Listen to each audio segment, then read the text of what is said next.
Are you ready?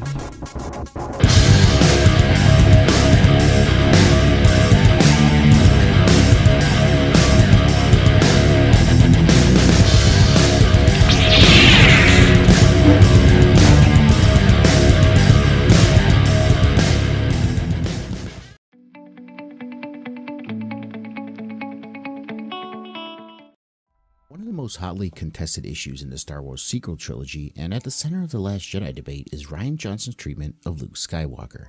Like many issues, the fan base is split on whether they liked what is now known as Grumpy Luke, or whether they didn't.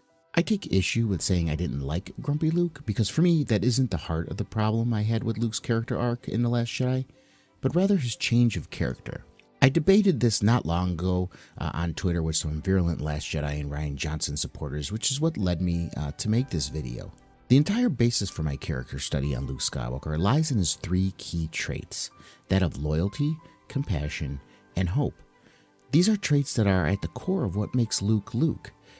The argument made by supporters of Johnson's depiction is Luke was always impulsive and quick to anger, and their key example in comparison to what happened with Kylo was how Luke lost control in Return of the Jedi and cut off Vader's hand.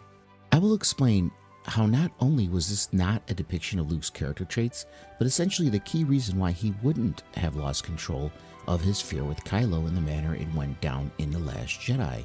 I also will show how I agree Luke failing in the sequels was important to happen, but it could have been done in a much more logical and faithful way to his character than what Rian essentially gave us.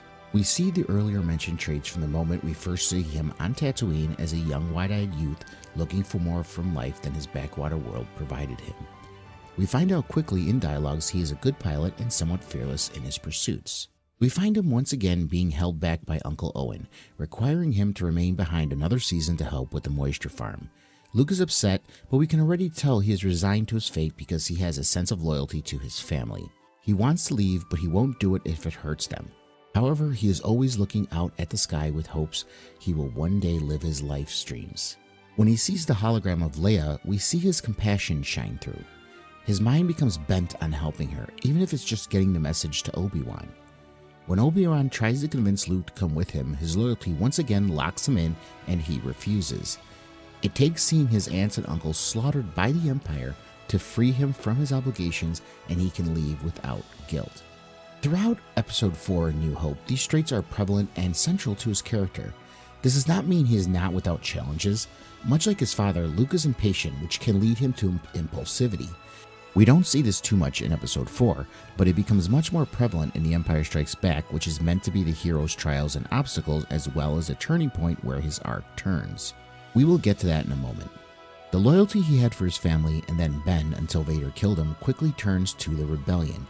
In lockstep with his hope, which shows he believes any obstacle can be overcome no matter how dark it looks. We see this when he tries to convince Han to stay and help. It's the one thing Luke never loses: hope. This hope is what leads him to have faith in the Force and Ben's guidance as a Force ghost to not use his sensors. His hope is what brought Han back, the embers of that budding bromance burning hot, because if we are honest with ourselves, it wasn't Leia that brought Han back. It was Luke's youthful innocence and hope that the galaxy could be a better place that overcame Han's cynicism. This brings us to the next chapter in Luke's arc, in The Empire Strikes Back. He enters this chapter with the same compassion, hope, and loyalty he's maintained, but will soon have them pushed to the limits and will also learn those same traits, if not balanced, can cause more harm than good. We see these traits manifesting subversively in the opening act on Hoth. They aren't as obvious as they were in Episode 4, but still here. He risks his life, scouting to keep his friends safe at all costs, then again fighting against overwhelming odds of Imperial walkers so the rebellion can escape the Imperial assault. After his near-death experience, Ben tells him to find Yoda. The second act places Luke on Dagobah with the wise Jedi Master. With the rebellion on its heels, he feels the pressure, and the challenges of impatience and impulsiveness rear their heads. This is important because it plays a vital role in showing how he eventually overcomes them and balances his emotions in Return of the Jedi. These flaws are brought to the forefront because he sees the rebellion on the brink of losing, and his loyalty to them causes him to take the quick route to becoming a Jedi, to try and rush it. This is due to his fear, which Yoda warns him about, as well as the path to the dark side. This becomes all too clear to us when Luke enters the dark side cave. Here he confronts Vader with all his fear and hate, only to see his own face inside of Vader's mask. Luke did not understand yet what path he was heading down with this impatience, but he will soon learn. Once he feels his friends are in danger, he can no longer control his fear and leaves his training early to save them and confront Vader to try and put an end to the war once and for all. This act is a pivotal moment in Luke's arc, one that had to happen in order for him to complete his arc and become a true Jedi Master. This is to say, the challenges he faces are not his traits, so to speak, but rather the epiphanies he must see to come through on the other side stronger, maintaining his hope and compassion without giving in to fear and anger as a result, much like Anakin did. He goes to confront Vader armed with what he believes is his hope and compassion, but what it really is fear and anger brought on by his unbridled hope and compassion. He is soundly defeated, his hand cut off, and his entire self-image shattered when Vader tells him he is his father. He begins doubting everything he has known, doubting Ben for essentially lying to him about his father. These are the little traits Luke had to endure to make his path to being a Jedi Master clear and in the process free the galaxy and slave those he loves. Return of the Jedi opens with Luke returning to Tatooine, back to his old home now wiser and humbled by his own failure with Vader. In the intervening time, he had honed his abilities on his own and came to grips with the revelations and failures he encountered in Cloud City. Canon does not clearly tell us how much time passed, but the average consensus is about a year to meditate and come to terms with all of it. And what we have now is a stronger and tempered Luke, his hope and compassion now manifesting itself as firm resolve and calm confidence instead of fear and anger. He comes up with a plan and aids his friends in their first real victory since A New Hope by freeing Han, but he has one more promise to keep: to complete his training with Yoda. Here he makes his amends with Ben and is told by Yoda he is now ready, not only ready to confront Vader, but to also pass on what he has learned. This is very important. We can see how clearly his flaws of impatience and impulsiveness have been replaced by calm confidence and the balance he needed to control his emotions. He tells Leia they are siblings and about Vader, confident in what he must do, but with a new twist. He does not want to kill Vader.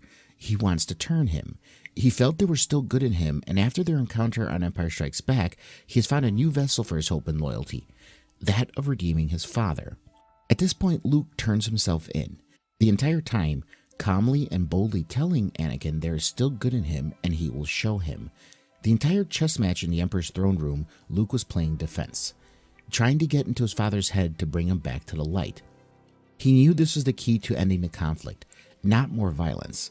His hope was at its highest. However, he still had the Emperor whispering in his ear how, while he played this game with Vader, his friends would face certain doom. The old fears returned. He brought back memories of his love for his sister.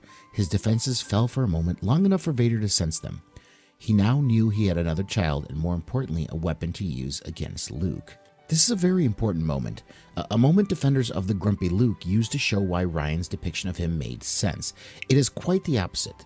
Luke knew he was running out of time. He had used all his tricks and pleading, but Vader, finding out about Leia, put the ball back in his court.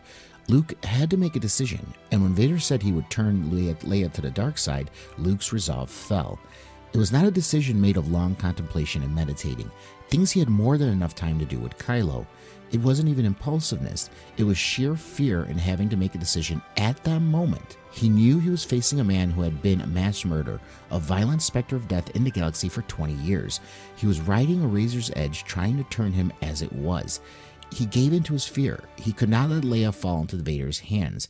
It was Luke's responsibility. He had to either turn Vader or end this. This is what leads his composure to crack, and he unleashes on Vader with all his fear and anger, cutting off his hand and having him at his mercy. Enter the Emperor and his seduction to end Vader and join him. Luke looks at his hand and he remembers.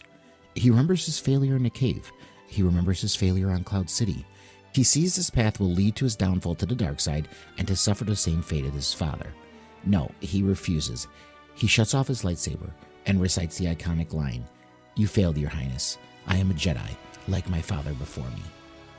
Luke had come back to his resolve and hope. He would sacrifice himself to save everyone else. This sacrifice is what Vader needed to turn. This is what saved the galaxy. Luke's compassion, hope, and loyalty. His arc in the original trilogy is complete.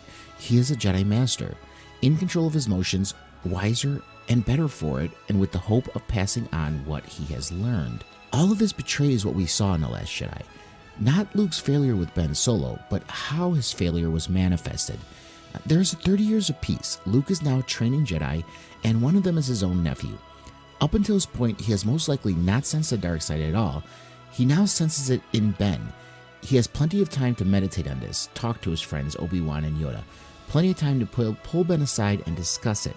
It is not the stressed, tense, and time running out moment like it was in the Emperor's throne room. Ben was not Vader, he was a boy.